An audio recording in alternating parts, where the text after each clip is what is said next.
Je suis Aïsta Amadou Bokoum, épouse Bokoum. Je suis ancienne du Parlement des enfants, coordinatrice de l'association Citoyenneté L et chef de projet Chilid. Chilid qui est un projet de développement du leadership féminin et également membre du Conseil national de transition du Mali. Mon parcours, ça a commencé, je pense, quand j'avais 11 ans, quand j'étais encore en 6e année à l'école, parce que je voyais déjà mes aînés, mes grands frères en famille qui participaient à des activités du CLAEF. Le CLAEF, je pense, c'est le club des amis de Mekan Sikoro. Après, j'ai été au niveau de notre école même, je pense, ministre de l'Éducation et après Premier ministre, ministre de l'Environnement, dans le gouvernement des enfants. Parce que dans les écoles, en son temps, je pense que ça continue toujours, mais ça n'a pas aussi autant d'impact ou en tout cas de présence comme ça l'était il y a de ces années.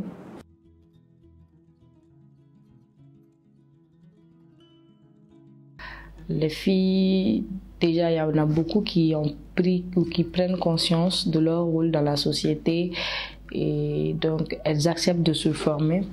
Elles acceptent d'aller vers la prise de décision, vers les prises de responsabilité. Tout ça, c'est de belles perspectives pour moi. Surtout qu'il y a de plus en plus de filles qui participent aux activités dans les associations, qui deviennent en fait des entrepreneurs un peu partout. Il y a des filles qui s'intéressent à la science, parce qu'à un moment donné, on disait que les filles elles ne s'intéressaient pas du tout à la science. On a tellement de filles dans ce domaine-là aujourd'hui, de jeunes femmes même architectes, et beaucoup d'autres. Aujourd'hui, les filles n'acceptent plus en fait qu'on fasse d'elles des personnes de seconde ou des personnes qui vont juste être là soumises, qui ne font qu'exécuter des autres, non. Elles prennent le devant, elles vont devant elles-mêmes, elles s'affirment et tout ça c'est de belles perspectives et aussi surtout avec l'implication des jeunes hommes et des hommes. Nous, comme je l'ai dit, notre génération c'est vraiment cette génération de changement parce que nous avons à nos côtés beaucoup d'hommes, de jeunes hommes qui s'impliquent pour l'autonomisation des filles et des femmes, pour l'épanouissement des filles, le respect des droits de la femme et tout ça c'est très important et ça nous donne en fait espoir que voilà, les perspectives elles sont très bonnes. Discrimination non, mais violence de façon globale, que par exemple sur des commentaires négatifs sur le fait que tu sois femme, ou bien souvent on te dit que les femmes elles n'accèdent pas à ces postes-là sans faire ceci, cela, oui. Tout ça c'est des choses en fait qui se disent à longueur de journée, ou bien on a un commentaire très désagréable sur ton physique en tant que femme, ou même du harcèlement. Tu vas voir que tu subis beaucoup de harcèlement parce que tu es une femme et que tu es une femme engagée. Mais c'est une réalité qui existe et il y a beaucoup que je connais même qui sont victimes de ça.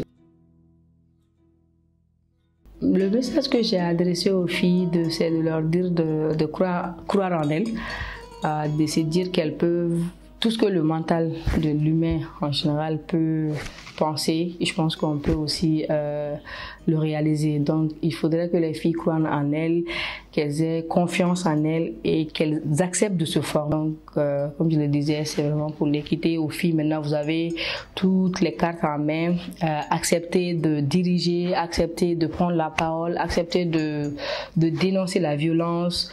N'acceptez pas qu'on fasse de la violence sur vous, défendez-vous et aussi battez-vous pour vos sœurs qui n'ont pas encore cette voix-là ou cette opportunité de lever la voix. Aux parents de soutenir les filles parce que cet enfant-là ou cette fille, cette femme que vous voyez à la télé, que vous voyez à longueur de journée briller un peu partout, a été soutenue en fait par ses parents, a été soutenue par ses amis, a été soutenue par ses enseignants, etc.